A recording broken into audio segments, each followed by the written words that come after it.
പഴയ ബോളിവുഡ് സിനിമകളിലെ ഗാന ചിത്രീകരണത്തിന് പ്രശസ്തമാണ് വിശാലമായ പുൽമേടുകളും പൈൻ മരങ്ങളുമുള്ള ബൈസരൻ താഴ്വര. സഞ്ചാരികളെ ഏറെ ആകർഷിക്കുന്ന ഈ ബൈസരൻ താഴ്വരയിലാണ് ഇന്നലെ ഭീകരാക്രമണം നടന്നത്. കാശ്മീരിൻ്റെ സമാധാനം കെടുത്താനുള്ള ലഷ്കർ ഭീകരരുടെ ശ്രമമാണ് പഹൽഗാമിൽ കണ്ടത്.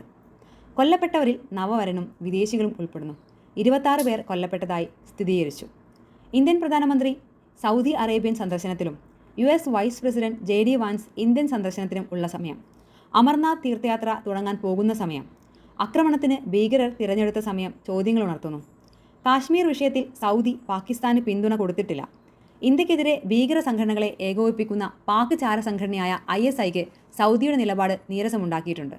കൂടാതെ അമേരിക്കയിൽ നിന്നും നാടുകടത്തപ്പെട്ടതും ലഷ്കർ എ തോയ്ബയുടെ മുൻ നേതാവും പാക് പട്ടാളത്തിലെ ഉദ്യോഗസ്ഥനും ആയിരുന്ന തഹാവൂർ റാണയെ ഇന്ത്യയിലേക്ക് കൊണ്ടുവന്ന് ജയിലിൽ അടച്ചതിൻ്റെ പകയും ലഷ്കർ എ തോയ്ബയ്ക്ക് ഉണ്ട്. മാസങ്ങൾക്ക് മുൻപേ ജമ്മു കാശ്മീരിലേക്ക് നുഴഞ്ഞു കയറിയ പാക് ഭീകരരാണ് പഹൽഗാമിലെ പെട്ടെന്നുള്ള ആക്രമണം നടത്തിയത്. വിനോദസഞ്ചാരികളുടെ പറുദീസയായി കാശ്മീർ താഴ്വര മാറി വരുമ്പോഴാണ് ഭീകരർ സമാധാനം നശിപ്പിക്കാൻ മുന്നിട്ടിറങ്ങിയിരിക്കുന്നത്.